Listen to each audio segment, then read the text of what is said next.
ये आकाशवाणी है। प्रस्तुत है कार्यक्रम सुर्खियों में। इसके अंतर्गत सुनिए वाटर विजन 2047 भारत के अमृतकाल में एक प्रमुख आयाम पर चर्चा। इसमें भाग ले रहे हैं केंद्रीय जल आयोग के पूर्व अध्यक्ष A.B. पांड्या और आकाशवाणी संवाददाता मनोज पाठक।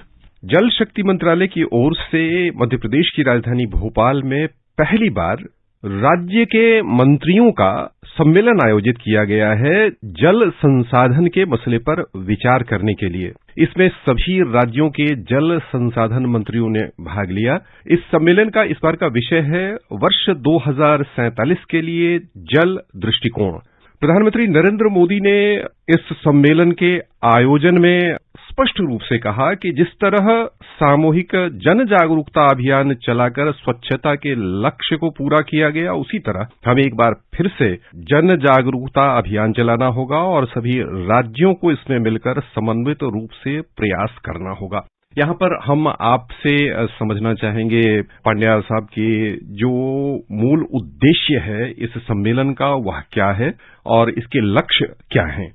ये सम्मेलन एक बहुत ही अहम समय पर हो रहा है क्योंकि जो जल से जुड़ी जो समस्याएं हैं उसके साथ साथ जो क्लाइमेट चेंज के जो इश्यूज हैं वो मिलके इसको एक बहुत बड़ा स्वरूप दे रहे हैं और भारत को आत्मनिर्भर बनने के लिए जो पानी की जो आवश्यकताएं भविष्य में होंगी उसको पूरा करने के लिए एक सामूहिक प्रयास जो है वो जरूरी है। जैसे कि हमारे संविधान में लिखा गया है और उसकी वजह से जो अपना जो पानी का जो मैनेजमेंट है उसको हम चला रहे हैं, उसमें जो राज्य है उनका एक बहुत अहम भूमिका रहती है। राज्य जो है वो पानी के डिस्ट्रीब्यूशन और मैनेजमेंट के लिए अपने एरियाज में वो जिम्मेदार है, पर राज्य जो है वो एक दूसरे पर आधारित भी हैं क्योंकि कुछ पानी ऐसा है जो कि दूसरे राज्य में जनरेट होता है पर आपके राज्य में यूज होता है।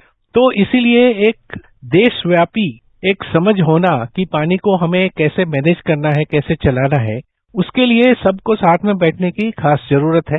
और जो लीडर्स हैं वो लीडर्स अपने अपने राज्यों में कैसी पॉलिसी सेट कर रहे हैं उसमें अगर एक समन्वय हो तो ये विचार जो है कि 2047 में हमारा इंडिया एट 2047 वाला जो विजन है वो विजन को अचीव करने के लिए हम जो पानी का कैसे हम प्रबंधन करें, तो इसलिए ये सम्मेलन बहुत ही आवश्यक है और ये अपने आप में एक पहला स्टेप है और ये स्टेप को आगे चला के रखना पड़ेगा। पांड्या साहब, आपने महत्वपूर्ण बात कही है कि जल की जो उपलब्धता होती है, विशेष रूप से जो नदियों के जल की उपलब्धता होती है, जो जल संग्रहण क्षेत्र हुआ करता है वो किसी राज्य में होता है जबकि उसका जो दोहन होता है, उपयोग किया जाता है वो अन्य राज्यों में। ऐसे में कई राज्यों के बीच में विगत लंबे अरसे से हमने देखा है कि आपसी विवाद हुआ है, मतभेद हुए हैं। क्या ऐसे मतभेदों को सुलझाने में यह सम्मेलन या इस दिशा में जो बातचीत होगी वह कितनी सार्थक होगी और कितना समन्वित प्रयास हो सकेगा? राज्य के बीच में जो अलग अलग जो दुविधाएं हैं कि पानी के यूज और मैनेजमेंट के बारे में, वो एक काफी गंभीर समस्या है और वो गंभीर समस्या को हल करने के लिए खाली कायदे की जो या लीगल जो इंस्ट्रूमेंट्स हैं वो पूरे नहीं है। सबसे ज्यादा जरूरत है एक दूसरे के साथ एडजस्ट करने की, क्योंकि हम पानी के बारे में यह कह सकते हैं कि हम सारे एक जॉइंट फैमिली में रह रहे हैं और जॉइंट फैमिली में जैसे किसी का कोई अलग हिस्सा नहीं होता पर साइमल्टेनियसली सबका एक कलेक्टिव हिस्सा होता है, तो वो कलेक्टिव हिस्सा को समझ के और वो उसको कैसे बांटे जिसकी वजह से आपका भी पर्पस सर्व हो और मेरा भी पर्पस सर्व हो। तो ये वाला जो समझ के लिए जो साथ में मिल बैठना ही एक फाइनल और एक करेक्ट सॉल्यूशन है। प्रधानमंत्री ने अमृत सरोवर की चर्चा की है और कहा है कि प्रत्येक जिले में 75 अमृत सरोवर बन रहे हैं। 25,000 अमृत सरोवर अब तक बन भी चुके हैं, प्रधानमंत्री ने जानकारी दी। हम ये समझना चाहेंगे कि ये जो प्रत्येक जिला है तो क्या नगरों में भी अमृत सरोवर का निर्माण होगा या सिर्फ जहां जमीन उपलब्ध होगी वहीं ये निर्माण होंगे? क्या स्वरूप इसका निकल के सामने आता दिख रहा है आपको? अमृत सरोवर का जो कंसेप्ट है वो काफी यूजफुल है और काफी जरूरी भी है। अमृत सरोवर जो है अभी तो उसका एक गांव के लेवल पे उनका जो एक फायदा है वो ये है कि खेती में वो आपको रेजिलियंस दिलाता है कि कभी जैसे बीच में अगर बारिश आपकी खींच जाए तो उस पॉइंट ऑफ टाइम आपको जो है ये सरोवर से आपको बेनिफिट मिल सकते हैं। शहरों में भी ये इसी तरीके से जरूरी है। हमारे जो ग्राउंड वाटर का जो स्तर नीचे चला जा रहा है तो उसमें उसको रिचार्ज करने के लिए इस तरीके के सरोवर्स या इस तरीके के वाटर बॉडीज जो है वो शहरों में भी होने जरूरी है। हालांकि हमारे शहरों में काफी सारा डेवलपमेंट ऐसा है कि जिसकी वजह से हमारे पास बहुत ज्यादा जगह बची नहीं है, और उसके लिए हमें जो है वो कोशिश करनी पड़ेगी कि हम जो नया डेवलपमेंट शहरों का करें तो उस समय इस तरीके के सरोवर्स और इस तरीके के वाटर बॉडीज को हमें उस प्लानिंग में रखना पड़ेगा। पांड्या साहब, प्रधानमंत्री ने जल संरक्षण के लिए वन क्षेत्र बढ़ाने का आह्वान किया है और उन्होंने आग्रह किया है कि वन मंत्रालय और जल शक्ति मंत्रालय दोनों आपसी मेल जोल के साथ किस रूप में यह संभव हो सकेगा उस पर काम कर सकें। तो एक विशेषज्ञ के रूप में हम समझना चाहेंगे कि किस तरह आप देखते हैं कि दोनों एक दूसरे के पूरक बनकर एक दूसरे की सहायता करेंगे। हम जो वाटर रिसोर्सेज के जो प्रोजेक्ट्स बनाते हैं तो उसमें हम अगर कहीं कोई वन क्षेत्र को अगर हम डूब में लाते हैं तो उससे ज्यादा एरिया को हम वन क्षेत्र में लाने के लिए हम जो है उसमें प्रावधान करते हैं। तो इससे यह है कि जो पोर्शन हम ला रहे हैं उसको ज्यादा बना के सोसाइटी को वापस दें। दूसरा जो इम्पोर्टेंट चीज है वो ये है कि वन क्षेत्र को बढ़ाने के लिए जो हमारा जो कृषि क्षेत्र है वो कृषि क्षेत्र की जमीनों को हमें मल्टीपल यूज में लाके हमें उसमें जो है वो जो सामाजिक वनीकरण वगैरह के जो प्रयास है और जो वनों का सोसाइटी द्वारा एक अडॉप्शन करने के जो प्रयास है वो हमें करने पड़ेंगे, जिसकी वजह से वन क्षेत्र का विकास हो सके।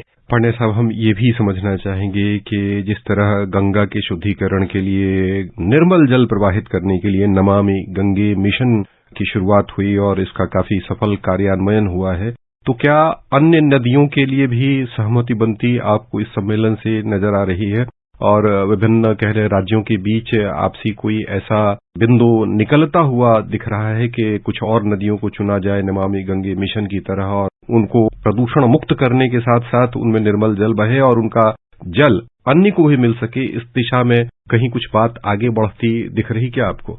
ये जो नमामि गंगे का जो अनुभव रहा है वो अनुभव को हमें और जो देश की जो बड़ी नदियां हैं उसके साथ साझा करने की खास जरूरत है, और उसमें भी खासकर नदियों के वो क्षेत्र जो क्षेत्र शहरों के साथ लगे हुए हैं, उन क्षेत्रों में पानी की जो क्वालिटी का मैनेजमेंट है उसके लिए हमें एक नमामि गंगे से एक तरीके से जो उनका अनुभव लेते हुए हमें एक राष्ट्रीय प्रोग्राम बनाने की जरूरत है। और वो राष्ट्रीय प्रोग्राम जो है वो हमें हर एक क्षेत्र की अपनी अपनी जो रिक्वायरमेंट्स है, अपनी अपनी जो जरूरतें हैं उसको देखते हुए हमें बनाना चाहिए, और इसके लिए हमें आगे काम करना चाहिए, क्योंकि जितना पानी हम क्वालिटी वाइज हम बचा सकेंगे उतना हमारा पर्यावरण और हमारी जो लाइफ सिस्टम्स हैं उनकी क्वालिटी में सुधार आएगा। अंतिम सवाल, ये जो 2 दिन का पहला सम्मेलन है जल मंत्रियों का, देश भर के जो जल मंत्री आए हैं उनसे क्या ठोस निकल सकेगा और किस रूप में वर्ष 2047 के लिए जल के मामले में हम आत्मनिर्भर होने की दिशा में अग्रसर हो सकेंगे? क्योंकि ये पहला सम्मेलन है तो ये सम्मेलन में हमें एक तो सबसे बड़ा जो फायदा होगा वो ये होगा कि हम देश के विविध क्षेत्रों में विविध लोगों के क्या विचार हैं पानी के बारे में, उनकी क्या क्या समस्याएं हैं, उसको हम एक जगह साझा कर पाएंगे और उनके जो परसेप्शंस हैं उनको हम एक साथ ला पाएंगे। दूसरा जो है ये है कि इस परसेप्शंस के लिए जो भारत सरकार और राज्यों की सरकारें मिलके कहाँ जा सकती हैं उसका एक पथ प्रदर्शन जो है वो इससे हो पाएगा। तो ये सम्मेलन का जो सबसे ज्यादा बड़ा जो अचीवमेंट रहेगा वो यही रहेगा कि हमने एक प्लेटफॉर्म तैयार किया है जिसके ऊपर पूरा देश बैठ के एक जगह एक साथ बात कर सके कि उनको पानी के बारे में क्या करना है, और वही हमें अल्टीमेटली आत्मनिर्भरता पे ले जाएगा। पांड्या साहब, आपका बहुत बहुत धन्यवाद। बहुत ही उपयोगी सारगर्भित जानकारियां आपने दी, आपका बहुत बहुत धन्यवाद। धन्यवाद। अभी हम सुन रहे थे वाटर विजन 2047 भारत के अमृतकाल में एक प्रमुख आयाम पर चर्चा। इसमें भाग ले रहे थे केंद्रीय जल आयोग के पूर्व अध्यक्ष A.B. पांड्या और आकाशवाणी संवाददाता मनोज पाठक। ये कार्यक्रम आकाशवाणी के समाचार सेवा प्रभाग द्वारा प्रस्तुत किया गया। इसे आप हमारे mobile app news on AIR और YouTube channel news on AIR official पर भी सुन सकते हैं। इस कार्यक्रम के संबंध में अपनी प्रतिक्रिया आप हमें ईमेल कर सकते हैं। पता है AIRNSGTalks@gmail.com।